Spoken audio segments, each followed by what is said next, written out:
So Cossack Live, we kind of went on a little bit of like, not really a hiatus, but we're Well, that's doing what I was like going to ask. Is gaming. it on a hiatus? Because I haven't noticed. No, there's just a lot of Still people. doing it, right? Yeah, I've been streaming like for a while. I was streaming every single week, except for when I was doing like events and stuff. Yep. I just finished playing the Mass Effect series. Started, I think it was in February of last year or January of last year, and just finished all 3 games last week. So Wow. yeah, so that was a while. That was a long stream. But we've done intermittent crafting and stuff. So we have a lot of our normal streamers are going through some scheduling changes. We have one that's about to release a new shop. She's doing a great job. And then we have a couple others that had some new jobs. So we just had some scheduling conflicts, and everything should be settling down in September, and we'll start having more regular streams outside of the CTL gaming. So that's going to start up in September. And then we still are doing like our videos and our shots here and there. And you'll find me gaming again constantly. And then I'll be doing some more craft streams with Cause Talk Live here pretty soon as well. So yeah, you're and we're it's still at Cause Talk. It's at Cause Talk Live on YouTube, Twitch, and Facebook still. Mhm. Yeah, Yep. that's fantastic. And I'm working on another website for us. So we have the URLs, or like rather the domain names. I just need to get it connected to the template that I'm building in Canva. Yeah, that's really cool. How long? Just for people that don't know, it started off with just you and Jinx. Yeah, so it's Jinx and I. So Jinx had the idea, and then Jinx pulled me in. I've got a lot of tech know-how, right? So Jinx pulled me in. I think our first episode was just she and I, and then after that we had Ambrose Cosplay come in. We've had who's now Liz Todd Studio. We've had a lot of people jump in throughout the years. It's currently we have Amber Bright Props, that's one of our streamers. But we've also had oh goodness. I'd have to put a list because like hang on a There's second. been I've a got lot the of people on there for like throughout the years. yeah. It's been a long time, and we've had quite a few transition And in there and was a out. new person. I have to check the Facebook chat that we're all in, but I think that didn't Jessica mentioned a new person that she has been working with, another female cosplayer that she wanted to have do stuff at Tucson Comic Con with Mercury or something along those lines, but I don't know who it Probably was. it's Princess Sweet Pea Cosplay, I would think. Maybe? Yeah, that's who it was. That's who it Yeah. was. Yeah. So is Yeah. that someone that you've been had on the Cos Talk Live, or someone that you guys just know? No, she's helped a lot with like our in-person events. So we've worked a lot with her for in-person.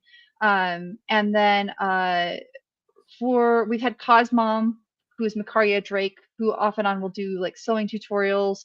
Amber Bright Props does prop tutorials.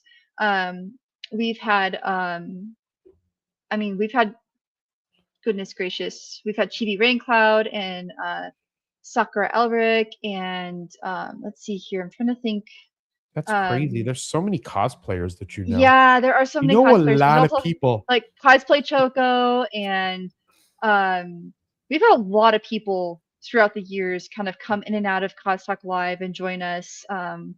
We've had AZPM off and on, and of course, Age of Radio. You guys have we've streamed with you guys before, Yep. and we're just reworking the schedule. 2026 ended up presenting a lot of challenges for us from like a scheduling standpoint and resource standpoint. I mean, even my brother Nova Rune has been on here a lot, and like the New Arizona Republic, and we've featured cosplayers from all over the world. We've had Yaya Han on multiple times. So the list of individuals, and of course Hopeless Knight has helped before. So we've had a lot of people, a lot. Yeah. No, absolutely. Let's move over to talking a little bit about UwuCon, because you've been involved with UwuCon. In fact, that's where, I mean, since I've met you, I feel like you've been involved with UwuCon.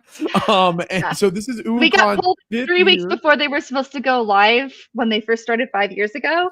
And then we something happened. I don't know. We just got like stuck. Like, when magnets are just too close together and they boom. That's what happened. Yeah. So the attraction was like, out. So to walk me through UwuCon, so UwuCon powered by Age of Radio. This is going to be October 2nd, 3rd, and 4th at the Mesa Convention Center.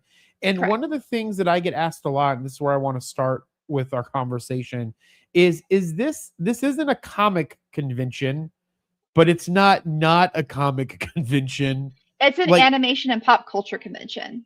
right. So it's kind of a mixture of things, but most like what would be the thing that you think sets UwuCon apart from, say, Fan Fusion or from well, Game On Expo specifically for games, or like something like San Diego Comic Con or WonderCon? Community. So a lot of conventions are going bigger. They think bigger is better, more enterprise, more vendors, larger names, and they've kind of left their community to the wayside. Whereas we try to focus on the community, we focus on local groups that are doing charitable work or doing good community networking and bringing in individuals who may not be able to, participate in events because of the cost. They create a lower cost area so that people can participate or do something for free. We also have a food area that isn't, Aramark or freaking Cisco. And Yeah. Oh, so it's like, real quick, last year when we did last year at UwuCon, that was the first time that I had Korean street food, and I had like this corn what? dog that had The like K half Dog? cheese. Yeah, it had like half cheese at the top and then half corn dog, like the Yeah, the sausage meat on the on the bottom or bottom, the whatever, the meat beef. part. But then like it had hot Cheetos on it, Yep. and it was the greatest thing that I'd ever had. And since then, my partner Maria, she's really into K stuff, like K-pop and K dramas and things of that nature, and K food. And so now I'm in love with all the street food. Yeah, it's good. The food district is uh, curated by Justin, who is the owner of Drunken Tiger, and he does an amazing job. He does a really good job. So we will have the food district back again this year, and it's going to be even bigger and better. And we're also going to have the idle stage just outside the food district. So as you're walking towards your food, you're going to get entertained. And we'll make sure we have tables and chairs this year because that was a mix up. That was just an error. Yeah, and then um, the other problem with it, I would say, is when it comes to the area with not another problem with it. So I shouldn't say that. With the is the stage going to be the idle stage is still going to be in the same spot, right? no, Okay, so that's what I no. thought. So it's going to be separate, correct? So it's still going to be in the courtyard, but it's in a different location. It's closer to the entrance this time. The entrance is changing too. The entrance is not the same double doors, and we'll have all the maps and information out. But logistics have changed this year because we learned from the line and access control errors last year, and we're making adjustments for this year logistically and creating. We're still going to have like the outdoor kind of festival feel, but we're making it more accessible. There is going to be different fencing and different check-ins, procedures, and stuff like that, just to cater to more safety. But in general, it should go smoother because of how we've arranged entry this year. Yeah. So for you, you're going to be mainly focused on the cosplay area, correct? I'm the cosplay and all events programming Oh director, my so gosh, the entire events programming I've director. yeah, so But I've been given. you were that last year too? I just Yeah, I don't. guess you were because I never saw I'm you. also a web So you admin, and Oh my gosh. So what does that entail? So if you're all events, so because last yeah. year there was the hall and we were in a spot in the hall, and then Joey had to help with music stuff outside because of the help Yeah, needed idle with audio stage engineering. is would be Jinx. Jinx is our idle stage director. Um, Okay, so what does your like what do you do then being the events coordinator while you're there? so I take the directives from the stakeholders and our chief operating officer, and I essentially make sure that all of our panels align with our code of conduct and align with the ethics and the theme that is supposed to be represented. Um, so I reach out to all the panelists, I schedule all the panels, I create the panel blocks, and then I manage the rooms. I also have to make sure that anything that is like 18 plus, which we have three panels this year for 18 plus. We're not going to ever really grow it larger than that, just because managing that we have to ID people, so we have to keep it limited to what day and time we can do it. But we do have three panels, which is up from the one we had last year, or one or two we had last year. Um, and I have to make sure that that's managed. I take care of all the staff for the cosplay showcase, the staff for the panel registration area, the staff for our cosplay runners, and then the kind of the oh gosh, I help establish staff for Idle Stage too. Wow. I develop all the pages associated with panels, programs, cosplay groups, and sometimes I help with other web admin when our COO is busy. And then I set up all the cosplay groups, get them scheduled, and I help with the maps too. I have to create the maps of layouts and make sure that it meets like fire marshal code and get it approved. There's a lot. Wow. So There's you a do lot. everything, it sounds like. Sounds like you I mean, create the this is entire. a tiny portion of what a convention's logistics are. Logistics conventions are pretty intense. Yeah, I know that sounds intense. So who else? So last year the Saja boys weren't they there from that Yes. very famous K-pop Demon Hunters? Is that what it's called? Yep, K-pop we have Demon three of Hunter? them. Yeah, K-pop Yeah, Demon K-pop. Hunter. Yeah. So who? So right now, if I'm looking at the website, and this is in October, so that's what 3 months away, 2 months We, away. we we already have them. They're staggering who's being released. We already know who it is. I just can't say. So you can't. Can you say though? Who else? Who's this one? Just tell me this one. Who's the next one? I can't. But I Come can on. tell you that Oh. that Twisted is a theme. Okay, so we got Paul Castro, we have Amberly Connors, we have Chris Rager, Jamie Marchi. Dude, I'm excited for Jamie. Jamie was in one of my favorite Borderlands characters, Ellie, I think if I recall correctly, right? From Yep, Ellie Borderlands from 2? Borderlands 2 Yeah, and 3, yeah. as well as the new DLC, Mad Ellie and the Vault of the Damned. Jamie has voiced over 350 characters to date. That is fantastic. We'll have to get her. Hopefully, with the being a sponsor, my goal is to hopefully get the ability to interview some of these people and somehow A lot of that's in going to the be reliant on their thing. agents. Yeah, I So, know. but I if you know. I always have you to reach deal out, with agents. you reach out to Jared.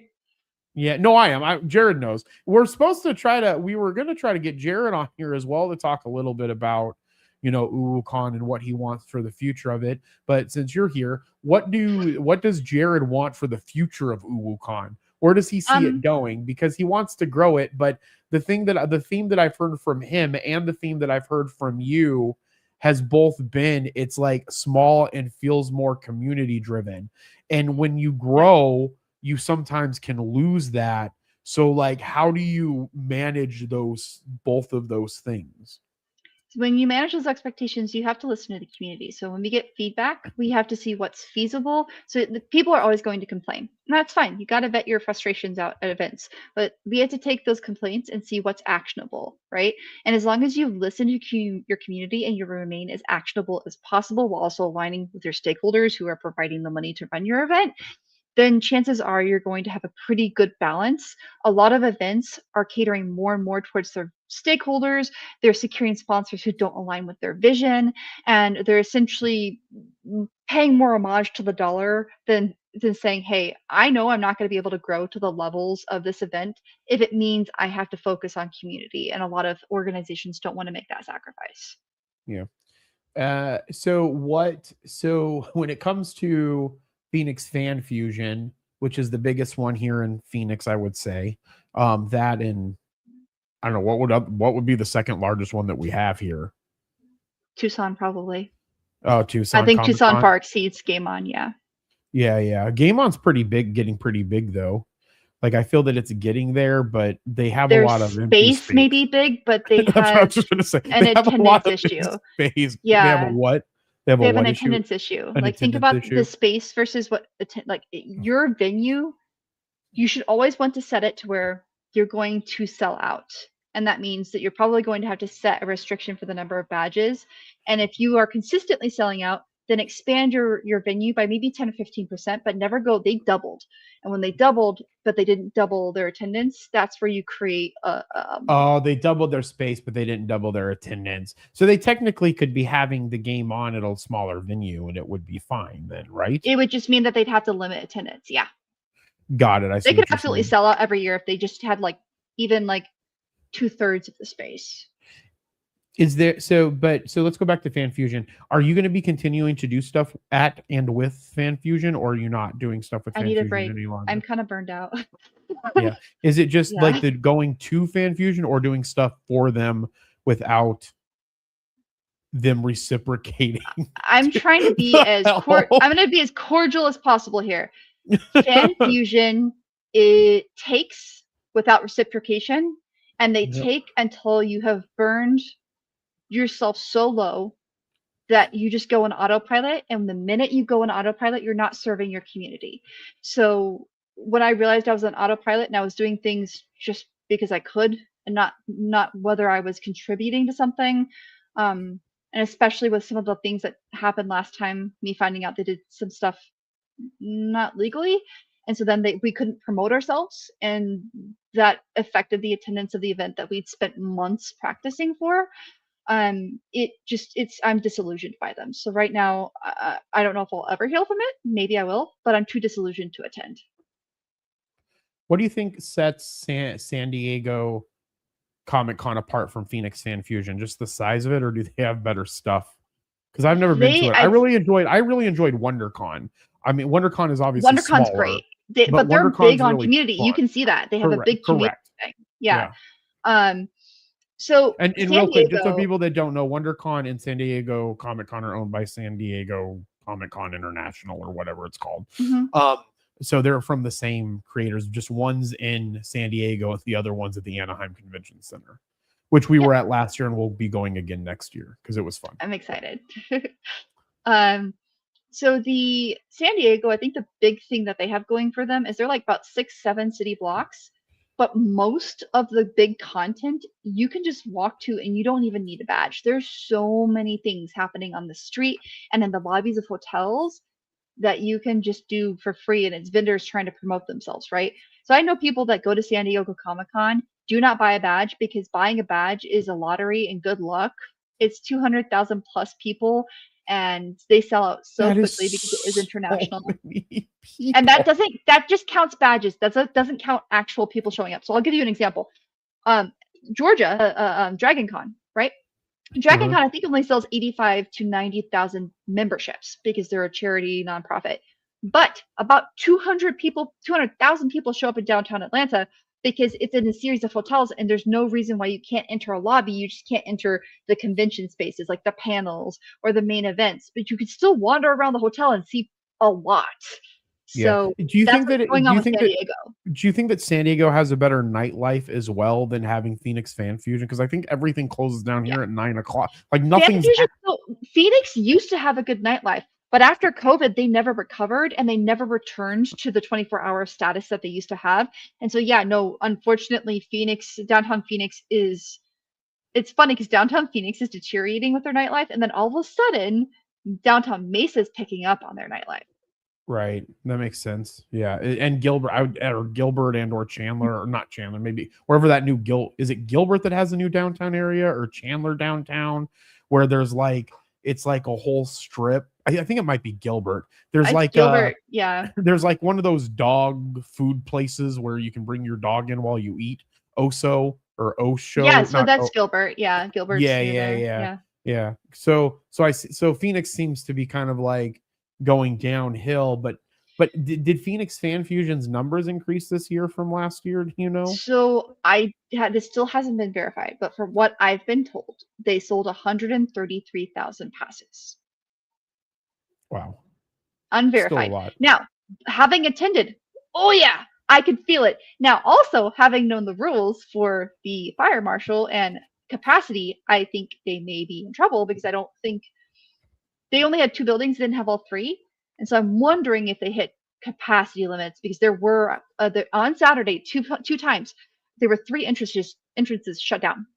And so then that created a choke point. And is that where all the people were standing and they were thirsty and there was no water? Passing out. And then Jinx did because I went on, what day did we do our panel? San Diego had tents. Like, why don't we have tents shading everybody? There was no tents for anybody in one of the hottest places during the hottest times in the country. It was really weird. And then I believe that Jinx took a photo of it and put it on Instagram, and it did like 70,000. She was literally. We had just done we'd done our rehearsal for the Fan Fusion costume contest, the masquerade, and I had to go to a Star Wars panel that I was hosting, and then she went back to go change into her performance outfit, and it was just her walking back to the hotel. that she saw this entire line wrap around blocks.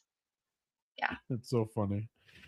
All right. Well, thank you so much, Thermo. Let's get into some news. I know that we got about, I don't know, 50 minutes left of the show or something along those lines. And I haven't had a chance to do any of my cool. I don't know if you've had a chance to see the show lately, but I added this new sound. I got really into sound effects, so I have this new sound effects punch. Did you hear that? Oh, I hear that now. Yeah. Hold on, let me turn this down. Let me turn this down. It's a little. I don't. It's the dumbest thing ever, but it's just like a little slap. And then we have the siren sound now. I have no idea what I don't know. Me and Trey have just been screwing around with drum or with sounds. And then this is the most annoying one. Are you ready? It's called laugh. Hold on. It's laugh audience long or something like that. Hold on.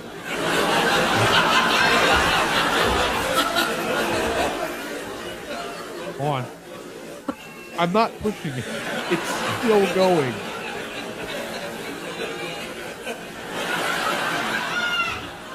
Why? I don't know. It's still going, and it's not like you just. What it sounds like? It sounds like when water hits the wall, and it's like the wall turns into laughter. It's like, yeah. Wow. Yeah. Actually, before we get into news, I do, because most of the news on here is podcasting news, and there's some gaming news, and I mean, some of it's kind of important. I feel. I think it'd be more important. Where do you see like because cosplay is continuously growing? Where do you see it grow? Where do you see it growing to? And what is your take on, like, there's people that Jared had mentioned that he'd reached out to have cosplayers as special guests or something, and they want to be paid to be there, but they're not maybe big enough cosplayers, or he's willing to give them a free space, or what is your take on people being, I guess, professional cosplayers? So with professional cosplay, it used to be, but pre-COVID, professional cosplayers a lot of time were essentially models with a theme that also did some like community work, right? So Mhm. they built their costumes, they did a lot of modeling, they had pictures for sale. Sometimes they'd have like a product or something that was really small if they were a prop maker. But it was mostly them being a personality in the community. After COVID, and with the drastic increase of viral content from cosplay, right? Because people were bored and they created amazing things online, Yeah. it's shifted, right? So now it's shifted to social media numbers. Now, personally, I don't look at those. I look at how you interact with the community, what you do for the community, what you do for yourself, how you communicate with individuals of all walks of life. That's what I'm looking at. I'm also looking to see, are you a humble individual who can accept and take accountability for things, or are you someone who's going to continuously like shirk or reject or project onto others? And then are you going to be kind to people who may not understand what you're doing?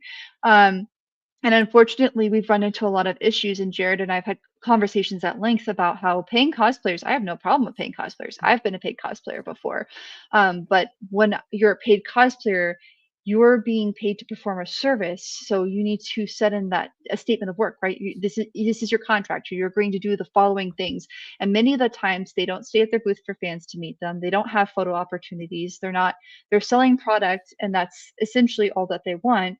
Or what they're doing is they're networking consistently throughout the event without interacting with fans. They're trying to reach out to vendors or someone else, right?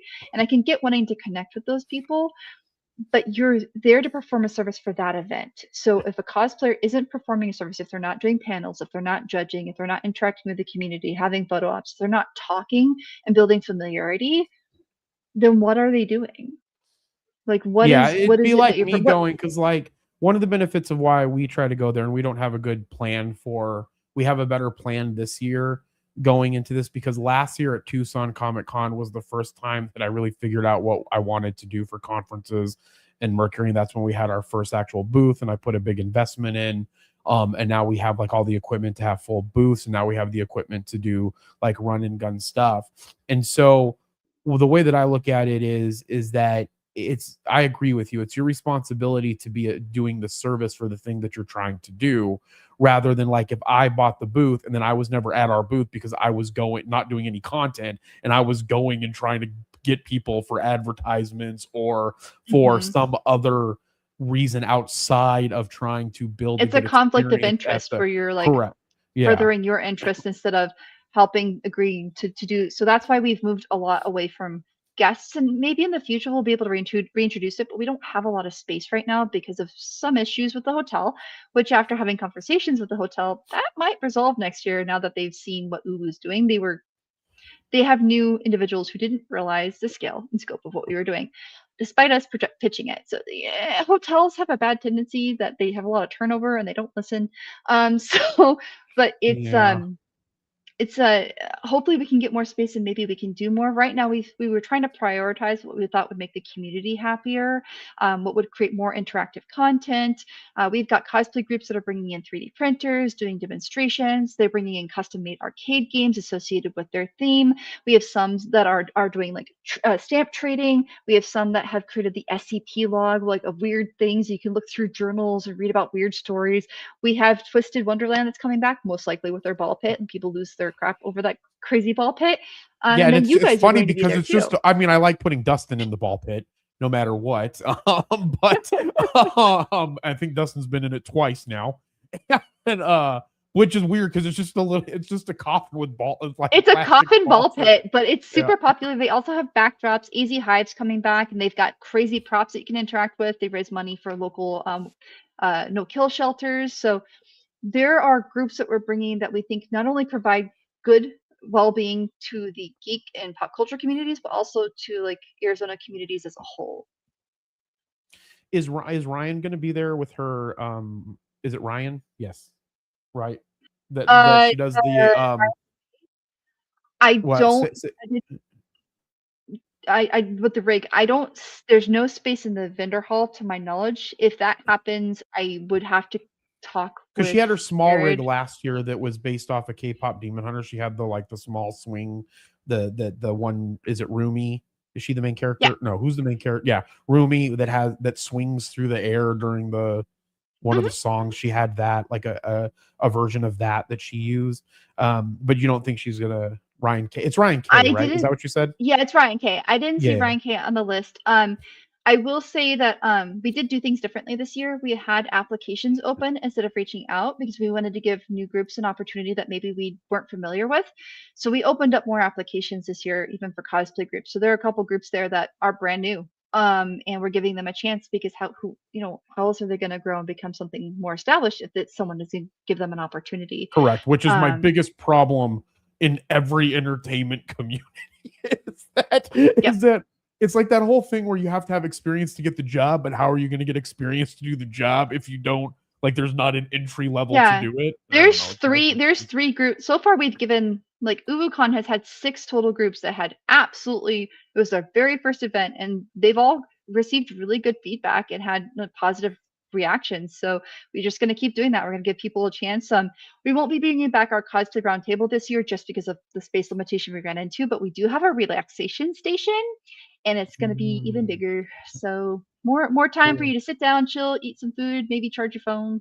And there's going to be Cool. a doctor outside of it offering, soothing oils maybe, or you can go in a zero gravity chair. That's cool.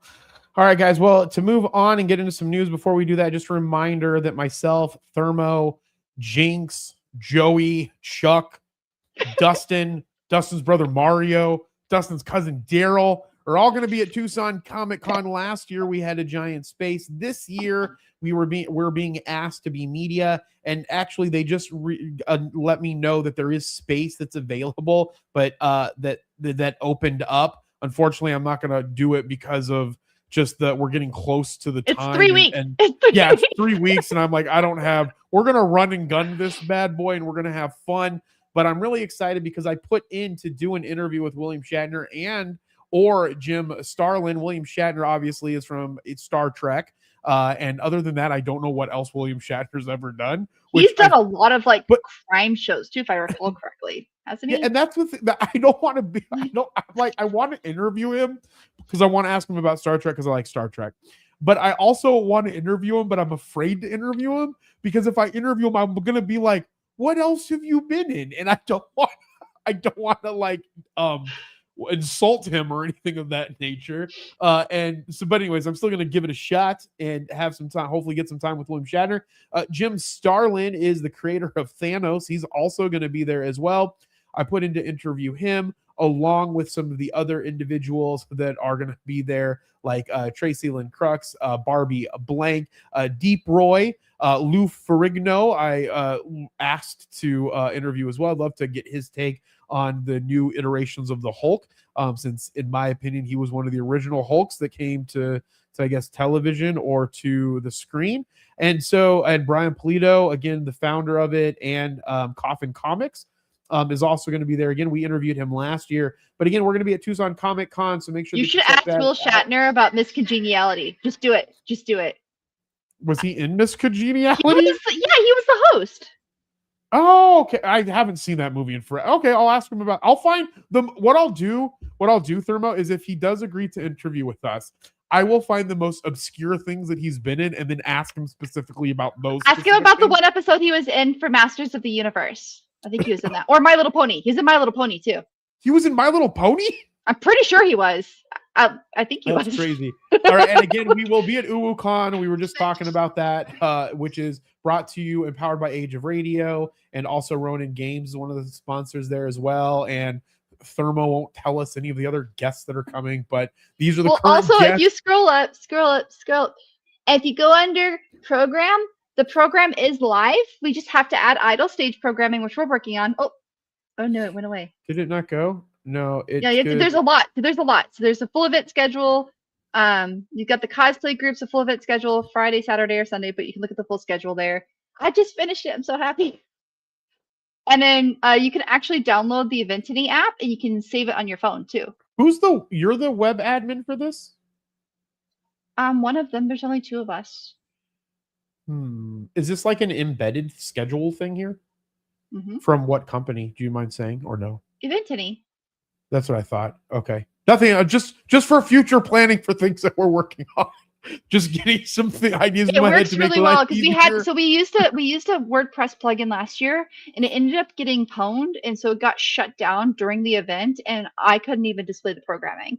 So this year I wanted to avoid that. All right, we have some fun stuff coming up. But anyways, guys, check out UwuCon. All right, getting into some fun news. A cast today announced, and this meeting today, August 11th, announced the acquisition of Backyard Ventures, a leading U.S. network whose roster of 200-plus creators span audio, YouTube, newsletters, and social. The acquisition strengthens a cast position as the world's largest pure-play podcast company and extends its ability to monetize podcasters across every channel. It also gives Acast a presence in Austin, one of the most strategically important podcast markets in the U.S. The total consideration is $20 million, comprising $16 million in cash, payable at closing, and $4 million in the form of Acast shares payable on a deferred schedule.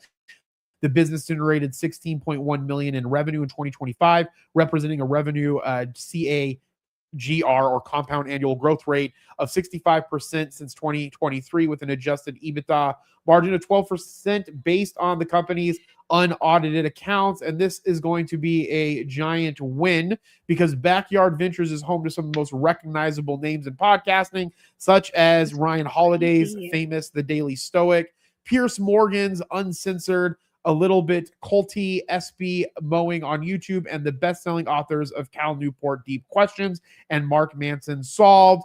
Across its roster, the network delivers 11.5 million monthly listens globally. And this is also a great win for Acast because Acast just announced that from an Acast membership, you can actually post your MP4s on Acast and they will automatically send it out to Apple Podcasts. So Spotify, hold on, we also added this Thermo, since you've been on, we have a boo button whenever I say Spotify. Yeah. So Spotify, Spotify has Megaphone, which is what Age of Radio Podcast Network is on, and it allows us to post video to Spotify, obviously. And I hope Megaphone, vis-a-vis Spotify, gets their crap together and allows us to post out to Apple, because Acast is looking a much more, I guess, appealing right now because of that functionality, so that our MP4 or our videos will go out on Apple Podcasts. But Thermo, have you listened to any of these podcasts? Do you know Ryan Holiday, The Daily Stoic? SB Mowing. I've actually the mowing one. Oh, you know the SB mowing on you? What is that? I've never heard of it. What is SB mowing? The only reason is because I'm pretty sure it's. Let me make sure, but I'm pretty sure it's the one I've listened to because of yeah, it's the guy that does the free lawn mowing. I watched him on YouTube and on Instagram too. So he finds like he it's soothing to watch. He finds people's yards that are super overgrown, and then he talks about like what he does in the community. So I've listened to podcasts, watched videos, like yeah. That's funny. That's awesome. Yeah. Yeah. So this is a pretty big win for a cast. I don't know if a cast is a publicly traded company. I need to go look that up. Is a cast private or public? Private or public. But again, as I've always said and continue to say, we're going to see more and more consolidation as podcasting becomes the main way in which people consume content. And Acast is a publicly traded company on the NASDAQ First North Growth Market in Stockholm. So they are Swedish, and they were founded in 2013, but later went public. So again, if you like the Swedish stuff or the Scandinavian stuff, check out Acast. I guess you can do that. All right, moving right along into some other news. This is a fun one. It's going to be much harder to get money from YouTube in the I'll first break that lock significant for you. I'll break it right there. I know how to pick it. I can pick that lock. to Okay. the YouTube block. That one right there in that picture. I can pick that lock. Also, I might be able to pick the YouTube lock. You can actually pick that lock like with hairpins. In real life, yes. Oh my gosh, I have something that we're gonna do at Tucson. Who's in the chat? Oh my god, we're gonna have a lot. Oh, what we could do, Thermo, is we could get the locks. You tell me what locks they are, and what we can do is we can lock Dustin somehow. Oh no, And have him lock pick out. And what we do is that you teach someone to lockpick, and if that person from your instructions can unlock Dustin, they'll win a prize. So what is that specific lock? You just need it's like I think it's just like a key, like a simple key, like locker lock, and then you need a lockpick kit. Okay, so we're gonna buy a lockpick, which will make we should definitely do that. What we should do, Thermo, is next year at Game On, right? Like just come to Mojave Mayhem. I at the faction games, I locked like lockpicked like 3 or 4 locks just using a lockpick.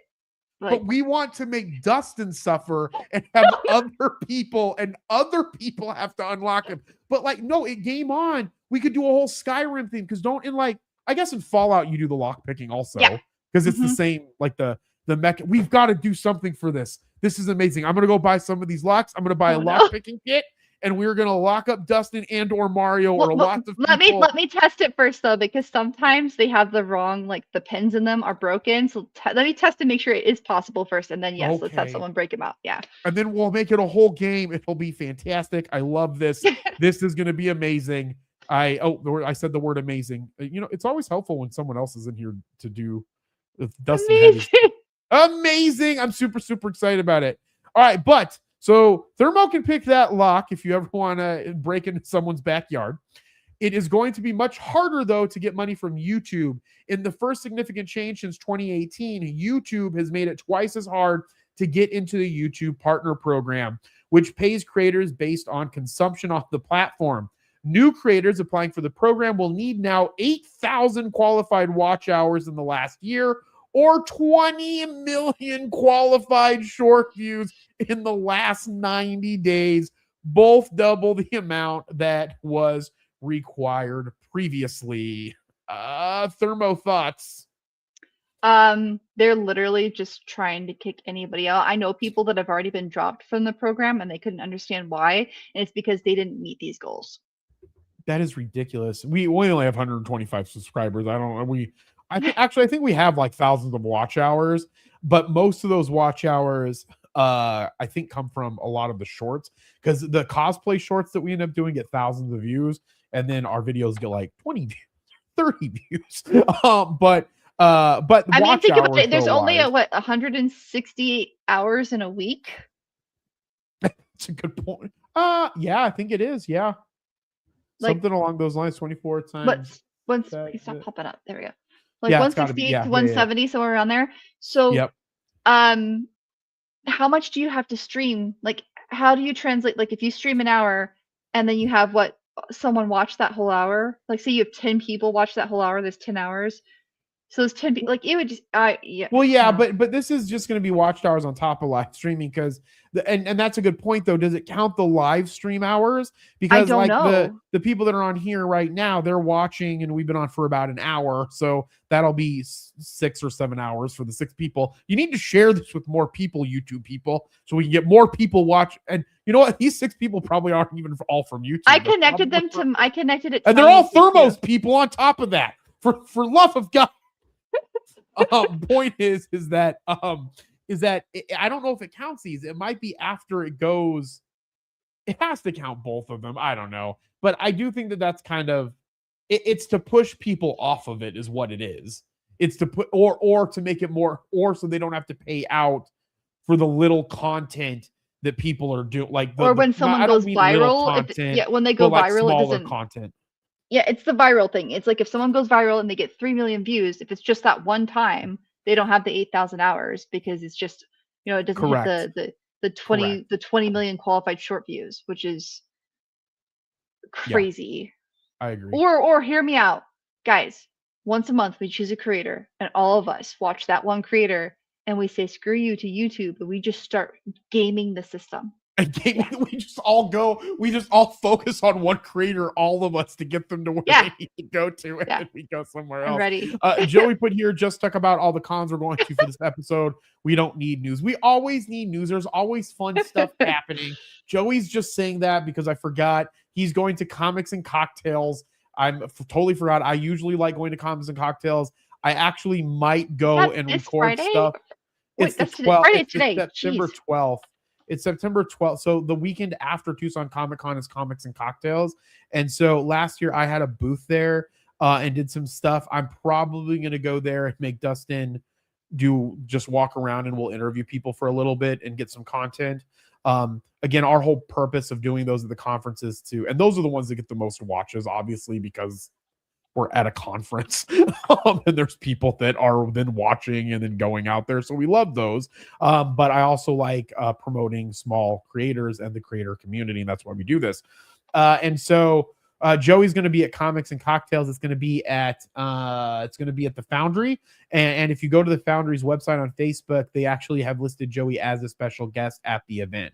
I see it. Yeah. Ah, so, I want to see it. We'll go show. Hold on. Where is it at? I don't. It's let me go see if I can find it. Is it Facebook? Is that where you went? I don't want to. I'm pulling information from the internet using OSINT. Sweet, good old internet pulling. So, they got an application here too. This website needs help. This website needs help. Is it Comics and Cocktails? I said cocktails. So there's a Comic and Cocktails in the UK, but the one in Phoenix needs help. It's so sad. Oh no! Wait, dang, Thermo's like calling them out on their website. Dang, Thermo's doing one of these. Hold on, this is what Thermo just did to Comics and Cocktails.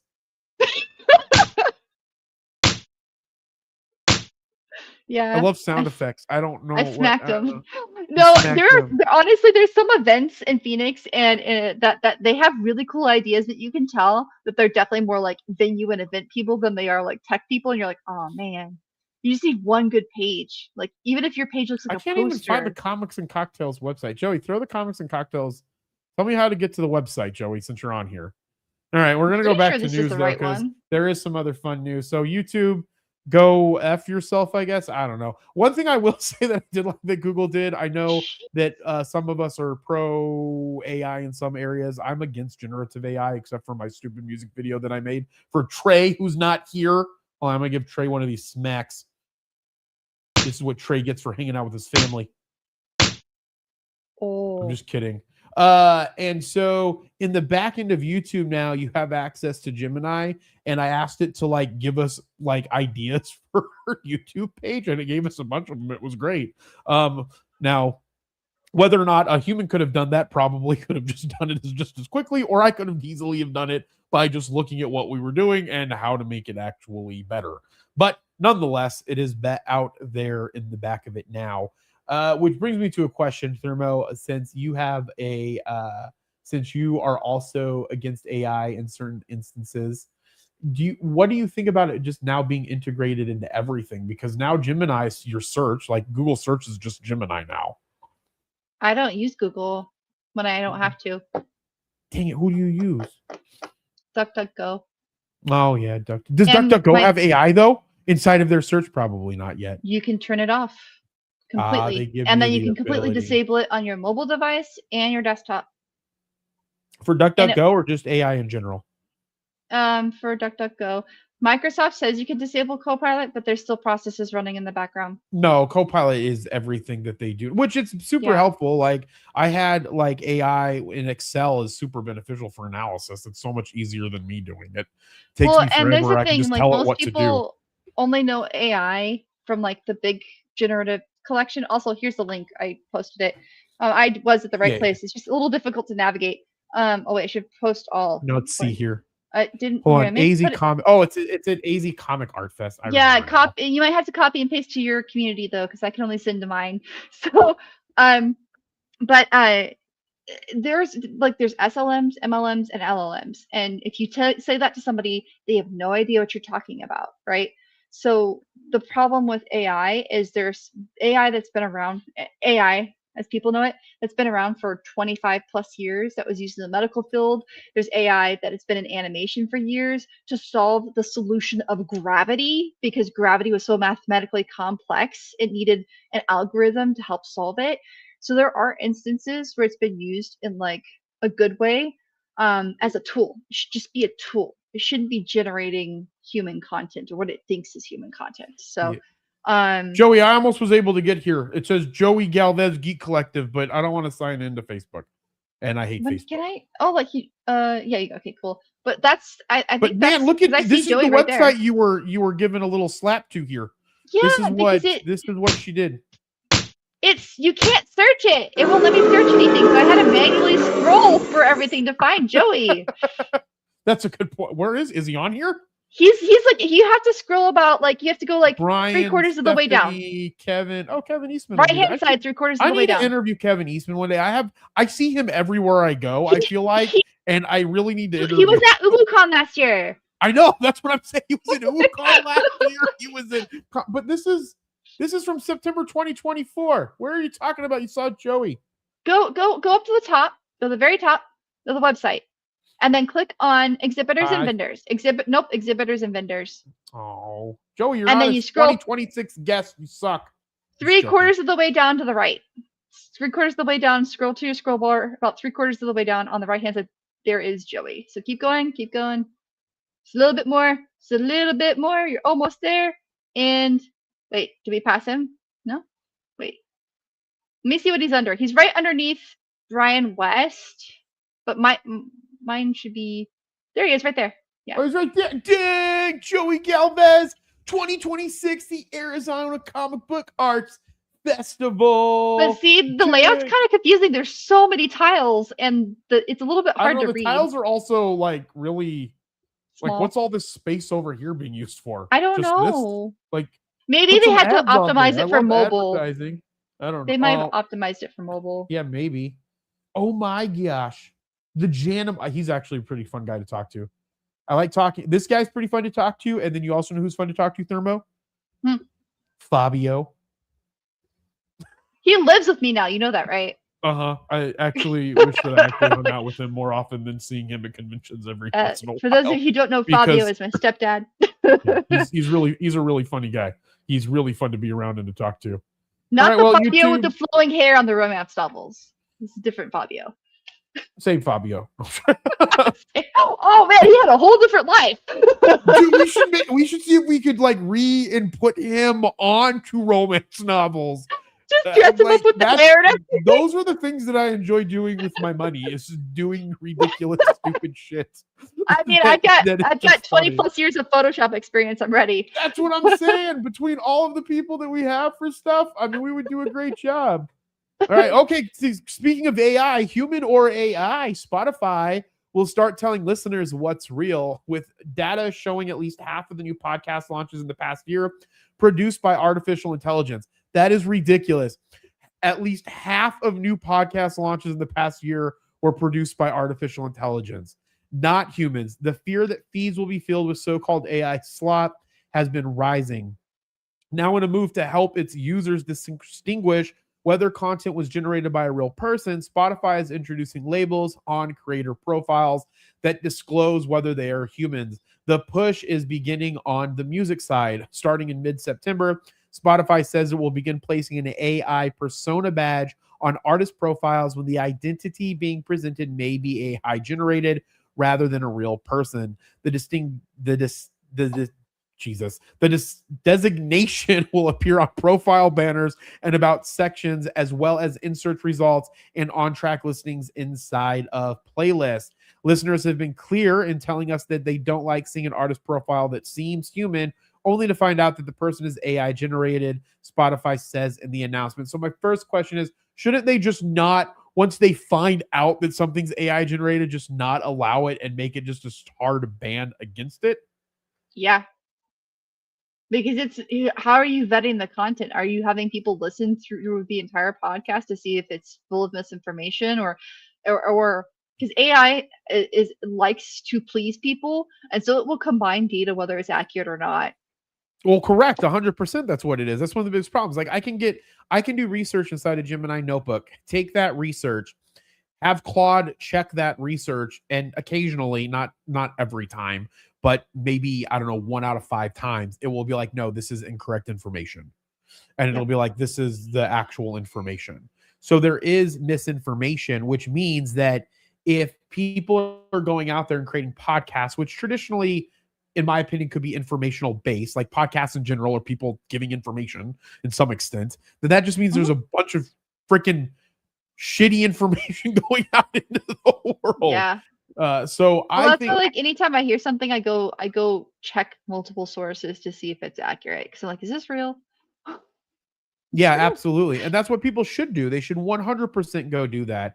And that's why, I mean, even I know people, there is obviously some propaganda in traditional news sources, but if you read traditional news sources, it's less likely to be inaccurate information because a human was out there actually doing research and created a piece on whatever it was that their research was doing.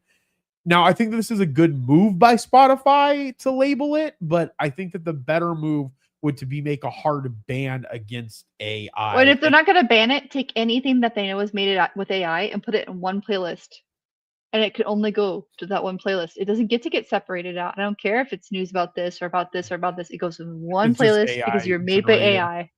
Yeah, I agree. That could be a Because it would really good. have so much bloat that people would ignore it. Yeah, that's true. Yep. All right. Well, Netflix has spent the last 5 years attempting to expand its chokehold on the film and television industry into the video game space, but it's had limited success. And I made a prediction on not this specifically, but I'll get into my prediction in a minute. GameFile reports that the streaming giant is receding from the gaming world a little more by closing 2 studios, Moonloot, which had yet to release a game, and Night School, known for its work on Oxenfree and After Party. Netflix is also cutting staff from its internal team, though it declined to say how many jobs were being lost when speaking to GameFile. Moonlit is a Helsinki-based team founded in September 2022 and led by Marco Lastica, who had experience working at Zynga and EA in the years prior. Unfortunately, Moonlit never got a chance to release a game. So my first question to you, Thermo, is have you played any of the party fun games on Netflix? Like, I know that they've been trying to get into that space. No? Bruh, no. I'm a Yeah. console gamer. Yeah. This is I mean, my I don't, take. I'll play from my computer, but I use my console to boost it, So like, yeah. Yeah, this is my take on this. And I made a prediction on last week's episode, that because on August 27th, Netflix, for some reason, is having the premiere look at GTA 6 in partnership with Rockstar Games. So, and on top of that, Thermo, if you go back, if you have a chance to go find it, they did a trailer to announce that they're doing a trailer on Netflix on August 26th. We played it last week. It's the stupidest thing ever. It's a trailer, it's a minute trailer to say that we're going to do a trailer on Netflix on August 27th for GTA 6. Yeah, that's stupid. Yeah. So my prediction though was my guess is that Netflix is going to try to become some type of console gaming platform where Okay. they're going to make full games or have full games be a part of Netflix because they added their podcast. Do you use Netflix at all, Thermo? I only I been don't using it I don't for have it, K-pop. but I've Yeah, used it so before. so an example is they have their movies that they've always done, everything that's all that's the same. Now they have a podcast feed. So now like the Breakfast Club and some like big name podcasts get streamed, like put on there as on-demand content, right? And sports podcasts. And then they have like the gaming stuff. And so my guess is that eventually they are going to move into trying to get even more into games. My thought process on this though is that they Okay. just weren't getting success from these studios, so they probably just shut them down. Would have been my guess, I but mean, if I they've don't had know. them for how long have they had them? Since 2022 and they still haven't produced a game? Moonlit and Celestia based team found it. No, well, I don't know when it. Yeah, I guess that's what it's saying. Founded in September of 2022. Yeah, they hadn't produced a game since 2022. What was the studio doing for For 4 years? but if you're a new studio, when you want to create a new game, like if you want to make money, you got to start with smaller indie games and Games. start building up your capital. Yeah, Yeah, like that's a good point. I don't know what this is. Two-player free. I don't know. I All think right. too many people want to make the big thing, not realizing that the big thing comes with a lot of cost and resource. So, Yeah, oh that's a no, good point. Pokemon, what bridge are they burning? Pikachu's What is they crying. doing? He killed Ash. Pokemon is finally burning the bridge between old and new generations. After a decade of support, the series is cutting off the means to bring monsters from old games to new ones. I didn't even know you could do that. Did you know you could do that? No, I didn't. But Well, I guess it doesn't matter for us if we didn't know that because now you no, can't do it. Moving your Pokemon from one game to another has always been a complicated process. And the Pokemon Company has gone to great lengths to try to streamline it by creating the Pokemon Home app, which acts as a centralized storage system. But before that, there was a pair of 3DS apps called Pokemon Bank and Poke Transporter that allowed you to transfer Pokemon from your DS to your 3DS, which would make it possible to move Pokemon as far back as the Game Boy Advance games or to a system as modern as the Switch 2. Now, the Pokemon Company has officially announced that it's ending support for those applications. The Pokemon Company announced this alongside confirmation that the Fire Red and Leaf Green Switch ports that launched earlier this year will get home support in October, allowing you to transfer Pokemon you capture in the Game Boy Advance games to any other game that can connect to the app. Bank will end its service on February 25th, 2027 at 7 p.m. Pacific time, 10 p.m. Eastern. The announcement urges anyone who has Pokemon they want to carry over to do so before the end of service. But also, it's worth noting that Bank is not currently available to download as the 3DS online systems were shut down in 2024. So that means that even if you wanted to use the system before next February, you can only do it if you already have the app redeemed in the eShop from before 2024. I didn't even know you could do that. I wish that I could play Pokemon games more. What was the last I Pokemon game you played, Sam? well, wait. I've done simulation like emulators, and because I Yeah, really yeah. wanted to play Pokemon Snap again, so I did Mm. emulators for Pokemon Snap, and then um I do have a Nintendo Switch, but I guess I could play a Pokemon game if I get one. But I've been playing a lot of Mario, Yeah, Mario's so fun. Did you like the because Mario you can Odyssey? play with Did you family. like Odyssey? The I've watched people play it, but movie? I haven't had a chance to play it yet. No, no, not the game, but the new movie, the or I Galaxies. still haven't It's seen called the an new Odyssey. movie. I haven't You seen haven't seen Spider-Man. the I new haven't seen. movie? No. I have not been to a movie theater since last year. I'm gonna go see brand new Yeah, I Spider-Man, think it's brand Brand new New something. Day. That's what I want to see. Yeah, I need to do that Yeah, I'm this gonna go weekend. see I it need to make that tonight. happen this weekend. Maybe I do it Sunday morning.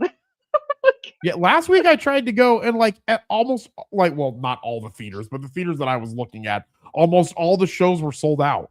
Yeah. Like, that It is came crazy. out right as I was teaching my first day at costume college. How did that go? Yeah. Did you enjoy it? It went well. Yeah.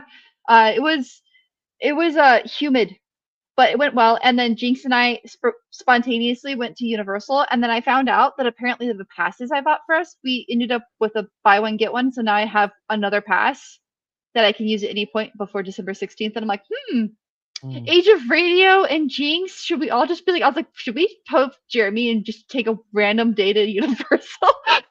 We should. I went to Universal. It was so fun. It was my first time ever being there. I had a blast. It's crazy. Jess Yeah. had never been to the Mario Land, and she was like, I love this place. We just wish it was a little bigger. Yeah, I wish it was a little bit bigger, and I wish that the game was different. Like, it's not fun, but it's not. But you kind of need everybody in the car to know how to play games. Right, you have to have that one, and then also too. The land though is a beautiful. Yeah, like it's crazy how cool it is. Like, it's cool just to be in the area.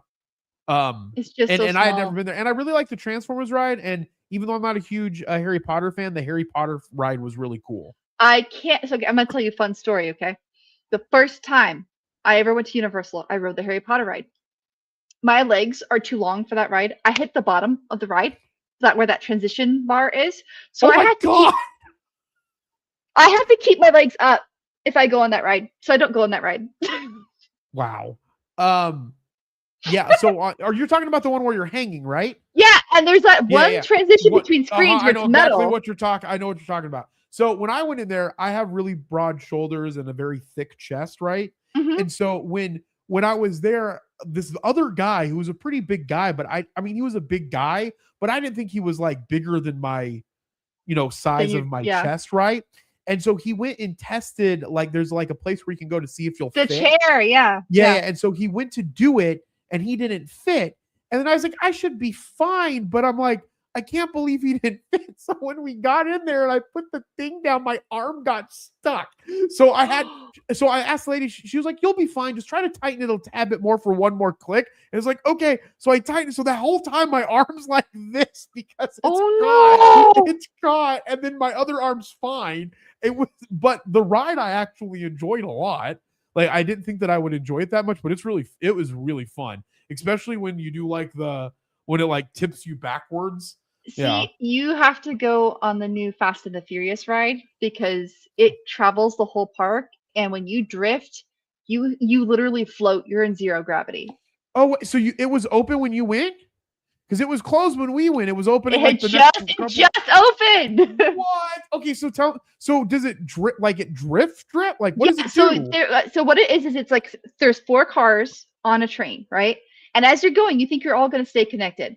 But then you go straight, it accelerates to like 70 miles per hour. So you're already like, can't breathe. And then you go across this drift, dropping down the entire mountain that Universal's on, right? That hill. You drop down it, and as you drift, all the cars rotate the direction. And then all of a sudden you're seeing the cars in front and you're going backwards. And then as you hit again, suddenly you're going forwards and they're going backwards. It is crazy. Okay, hold on. I have a video. I don't know if this is a good video or a bad video, or hopefully it's a decent video. Can you hear it? Yeah, that's what it looks like. Okay, hold on. This is people.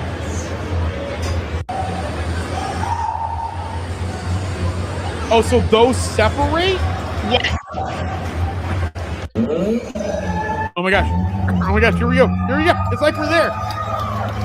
So they don't let you bring phones or anything on anymore because of the risk it poses for dropping. You can't have any metal on you. Really? Yep. They like make you go through a metal detector. Yeah, you think you're going up, you're going down. It's crazy. Oh, this person must have had a GoPro. Oh my gosh, that looks so fun! We should so go do it! I'm so excited! Just as I got on in like 10 minutes. Oh my god! It's finished. Oh my god!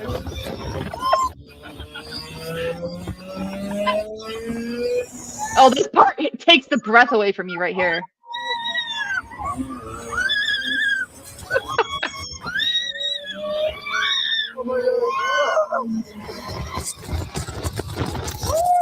Yeah. That's crazy. You go upside down? Yep. So when it, that is, oh my God. Did Jinx go on it? Yeah, we went on single rider and we got it in like 10, 15 minutes. And it was hilarious because we thought we were going to ride in separate cars, and then someone was scared and they left the line. So I got in and I was like, yeah. Oh man. That is crazy. Yeah. I actually, if I ever ride it again, I have to click one more time because I felt like I was slipping out, even though it has like shoulder restraints, just because I was getting so much lift. Lift off of it. Yeah. Yeah. I got you. That's really cool. Well, actually, I just noticed what time it is. It's 4:55. So rather than going into any more news, Thermo, would you like to do some closing thoughts and calls to action and where people can find you, watch your stuff, cool stuff that you got going on? If you're going to UbuCon, the cosplay showcase is open, so make sure you apply. We only have 15 craftsman spaces and 5 performance spaces open. If you do get accepted in the showcase, you get a free badge for the following year, which is pretty awesome. We also have applications open for the Idol stage still, at least until Sunday the 16th at I think midnight. So you've got 2.5 more days left to apply. If you're really interested, we are also still hiring program staff. So, and other than that, you can find me on Cause Talk Live or thermoaz.com. I actually have a website, mostly because people were harassing me, and I'm like, fine, I'm just gonna do something simple. All right. Well, everybody, make sure you. Oh, go ahead, Thermo. No. That's pretty much it. You're good. No, awesome. Well, make sure that you guys follow Thermo on social media and check her out. And come and see us at Tucson Comic Con, because I am definitely going to try to find something to do with lock picking and locking someone. We could put a chastity belt on him. A chastity belt? Would that be appropriate at thing? I mean, it would be funny. I don't know if we want to have someone, if we want to have a guest to do that, though. Be like, so, because we couldn't have a child do it. That's for sure. No. It would have to be an adult at that point. Come and unlock Dustin's chastity belt. I don't know. That would be funny, though. What if you just have like a chest on? It's for his chastity belt. It's That's his chest. what we should do. But it would be funnier if we locked him up in like a straitjacket and he couldn't get out until someone. I would just worry about circulation and making sure that he's okay. No, I don't care about his circulation. Whether or not he's okay. I'm just kidding. I'm just playing around. All right. No. You guys can see us at Tucson Comic Con. Myself, Thermo, the rest of the Mercury gang will be there all 4th, 5th, and 6th, except for Foul Mouth Heathen Chuck will only be there on the 5th and 6th. So that's Saturday and Sunday. And we will be looking to do probably pre-recording our tattoos this year and then playing some clips of us getting matching tattoos again, where we'll probably roll the dice to see what we get this time, as opposed to Game On Expo, where Chuck just decided to get us this mushroom tattoo on our forearms for some reason. But we're going to continue that theme at Tucson Comic Con, and hopefully again, is Uwu Comic Con going to have tattoo artists or no? I don't. I'm sorry, is Uwu Con going to have tattoo artists? I'd have to check the vendor list, but usually they have one or two. All right, well, we might also get one at UwuCon. So multiple tattoos this year, matching multiple tattoos with Chuck, the Foul Mouth Heathen. So make sure that you follow the Age of Radio versus Instagram to know everything that's going on. We'll be posting more about what's coming up at Tucson Comic Con as we get closer as well.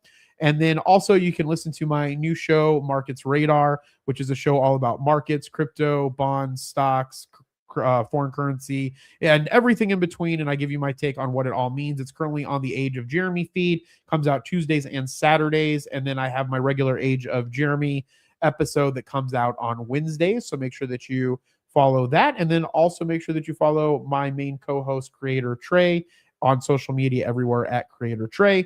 And as I always say, be thankful, grateful, and kind. And we will talk with you guys soon. Bye.